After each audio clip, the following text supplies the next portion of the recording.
Hi, it's Wasabi. Welcome back to the channel. Today's battle's on the Redshire map, and we've got crazib from Lemon Clan. He's in the M60, the tier 10 reward tank that was given originally in the first campaign for Clan Wars on the server. It's now in the bin bond shop. It's actually a pretty decent tank, similar to the pattern at tier 10, the M48. But yeah, slightly different. So it's based, the M60 was actually like a main battle tank for the US during the Vietnam War. Alright, he's managed to put a shot into a leopard that was spotted.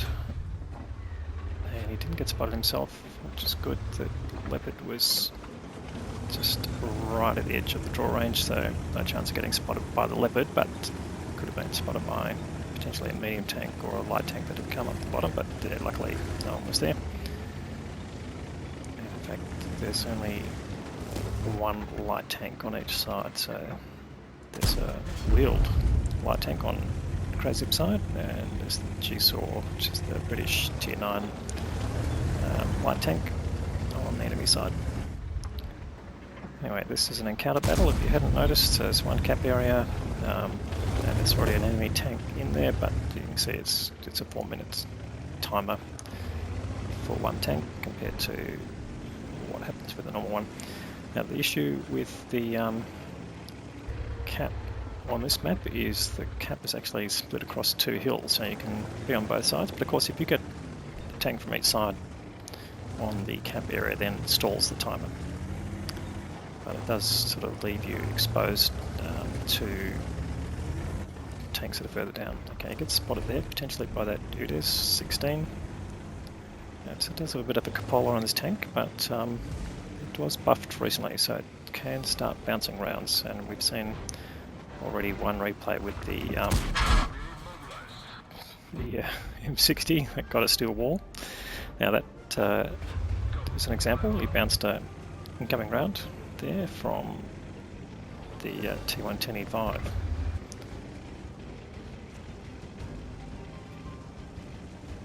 Sorry, that was T30, which sort of hit his tracks, but yeah, he's had one incoming round that he's bounced for 400s already. So anyway, as any good player does, looking for opportunities to maximise his damage, particularly the early stages of the game where it really has the most impact. And he got spotted going down, so he decided to put a blind shot. Now we'll see at the end whether those blind shots pay off.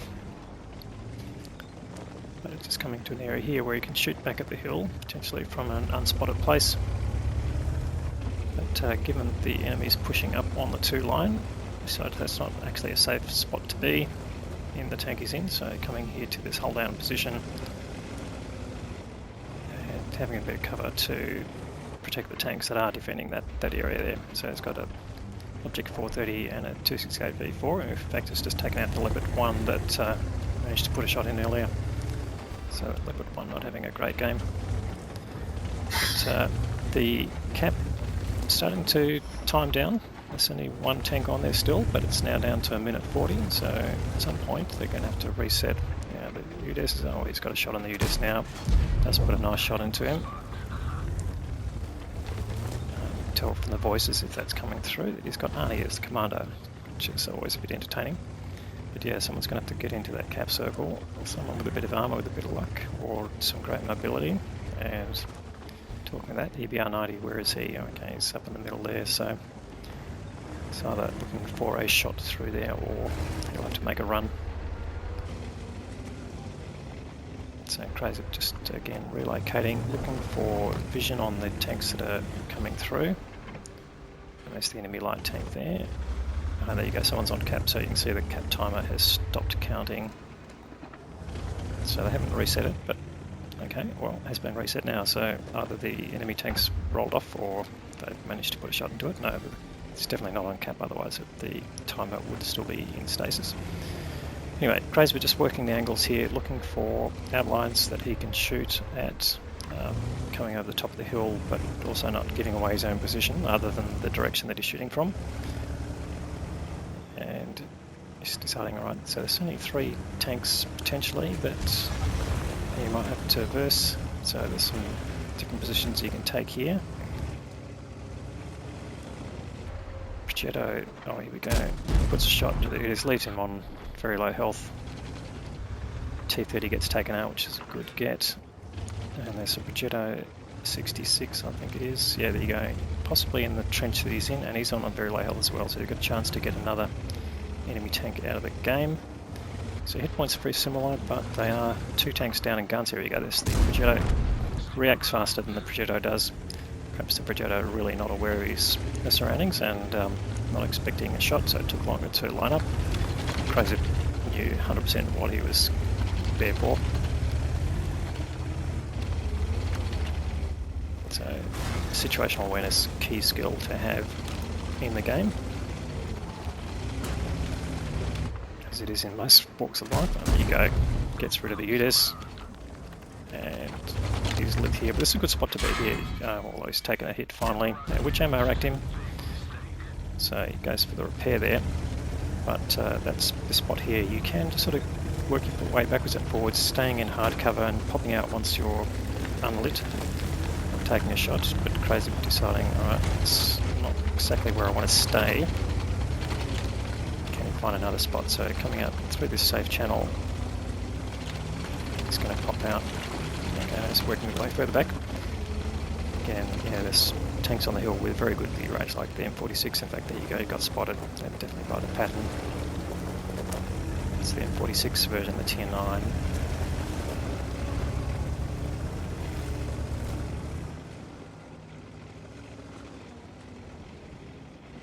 So interesting, both the Tier 10s on crazib's team are medium tanks, but the enemy side has got a Tier 10 heavy tank, the Super Conqueror, which he's now putting shots into, and by effectively being double bushed here, the Super Conqueror doesn't know exactly where he's being shot from.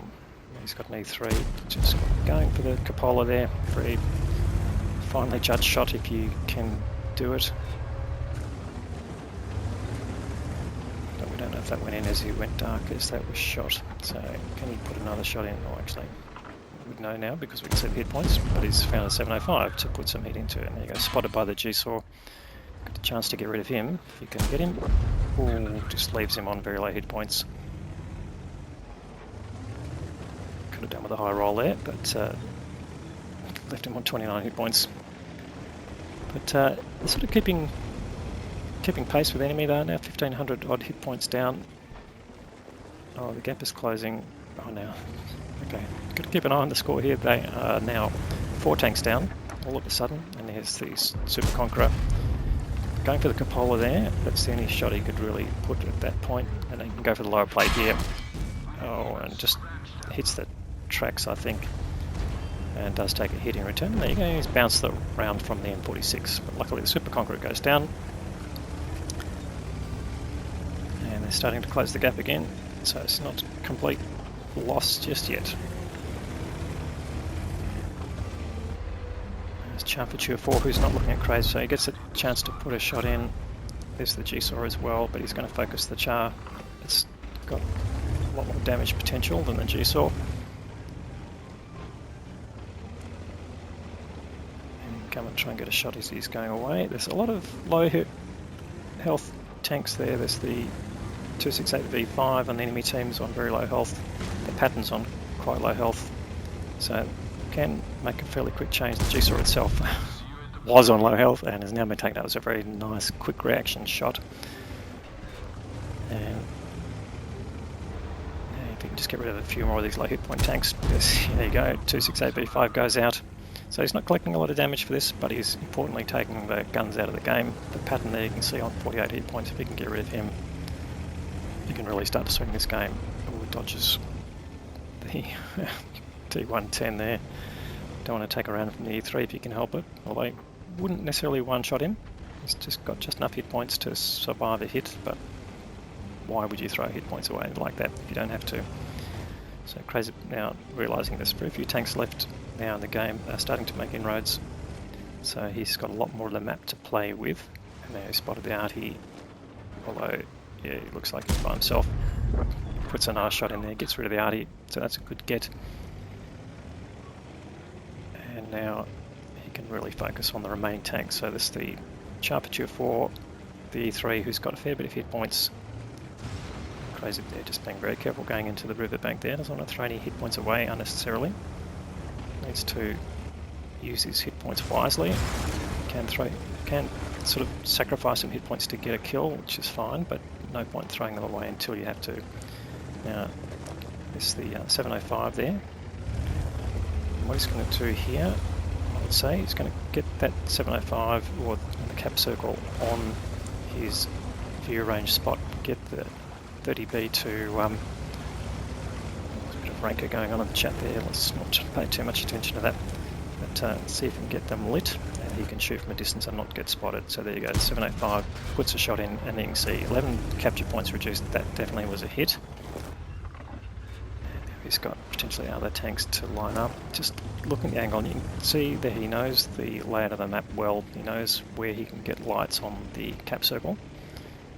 And you can see again, just putting the cap circle on the edge of the view range to make sure that he's not likely to get spotted when it goes. And there you go, there's C3. Unfortunately, that didn't seem to hit. Now, he did get spotted there, but E3 hasn't noticed him. Another shot goes in, and that didn't seem to connect either. So it's a bit unfortunate. So he's going to have to judge these shots a little more carefully. It's 44 seconds on the cat. Needs to get a successful hit in. And the 30B deciding, okay, he's got to go in a bit harder here. Hopefully he doesn't sacrifice himself, but he has lit the E3 nicely. That one goes into the tracks. Just how frustrating will that be? Although the 30B is doing the right thing, he's in the cap circle, and that's reduced the timer counting down. So now he's reset on the E3, should get another shot in, which he does. And hopefully the 30B doesn't disappear. And he gets a kill on the Charpentier 4, so that's a very fortunate thing, keeps the 30B alive. That's perfect, and the E3 still doesn't know where to aim. But again, they're chopping into the track, so he's just got to get the right angle there on the E3, and he does, gets the kill. So 7 kills now to crazib. That's getting him in towards the Radley-Walters. And there's just the 705 left. 442 hit points. Who's going to get there first, the 30B or crazib? He's going to go for the 30B, I would suggest, as in the 705. And the 30B playing a good game here, staying out of trouble. And crazib here, what's he going to do? I'd say he's going to go for the kill here, takes a hit, gets the shot in, and goes for the ram, gets the kill, kills himself at the same time, wins the game. That's a pretty impressive finish there. Well done, crazib. Let's go and see how he did with the blind shots.